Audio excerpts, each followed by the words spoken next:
नमस्कार, हम कवि साकेत राय आज रउरा लोगन के बीच एक आपन भोजपुरी रचना लेके आइल बानी। वैसे तो हम भोजपुरी रचना लिखेनी ना, लेकिन अब लिखे के प्रयास करत तानी, कुछ अच्छा देवे के प्रयास कर रहल बानी। रउरा लोगन सुनेम लोगन।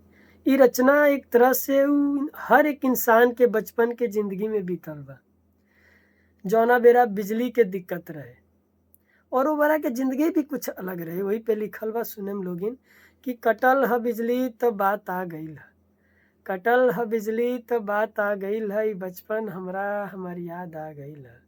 कि कटल ह बिजली तो बात आ गईल है, ई बचपन हमरा हमर याद आ गईल है। खटिया पर सूतल अबे ना डोलावल, खटिया पर सूतल अबे ना डोलावल, चंदा मामा के अपना लगे बोलावल। कि कटल ह बिजली त बात आ गईल है, बचपन हमरा हमर याद आ गईल है।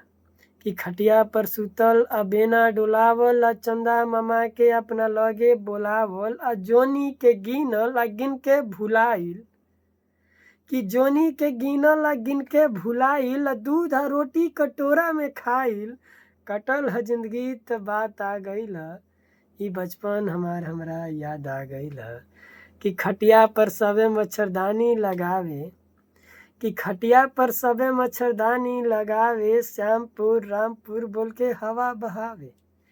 कि खटिया पर सबे मच्छरदानी लगावे, श्यामपुर रामपुर बोल के हवा बहावे। आ इया से सुनल रानी सरेंगा के काथा, इया से सुनल रानी सरेंगा के काथा। आ काच कुच कौआ करे दुखाओ जब माथा, कि इया से सुनल रानी सरेंगा के काथा, काच कुच कौआ करे दुखाओ जब माथा। अंगना से दुआरा ले, अंगना से दुआरा ले बिछौना के मेला, कि अंगना से दुआरा ले बिछौना के मेला। पलंग पे 3 जना खटिया पे अकेला, कि कटल ह बिजली त बात आ गईल है, बचपन हमरा हमर याद आ गईल है। अब आगे के लाइन थोड़ा गौर से सुनेम लोगिन, खास करके चाचा लोग थोड़ा ज़्यादा ध्यान ना दी। कि ललटेन के जोरा सबे साझी से पढ़ो, कि ललटेन के जोरे सबे साझे से पढ़ो। आ जे पहले ओंघाओ उ चाचा के नज़र में चढ़ो, कि ललटेन के जोरा सबे साझी से पढ़ो। आ जे पहले ओंघाओ उ चाचा के नज़र में चढ़ो।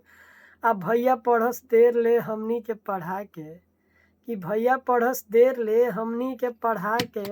हर ताखा में रहो तेल ढिबरी जरा के, कि भैया पढ़स देर ले हमनी के पढ़ा के। हर ताखा में रहो तेल ढिबरी जरा के।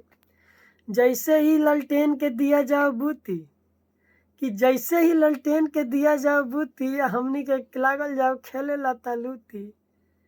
कि जैसे ही ललटेन के दिया जाओ बूती, हमनी के खेले लागल जाओ लता लूती। चाचा तब आवस दबे पाँव चल के, कि चाचा तबे आवस दबे पाँव चल के। मुड़िया दुनू लड़ा दी कनवा दुनू मल के, कि कटल ह बिजली त बात आ गईल है, उ बचपन हमरा हमर याद आ गईल है।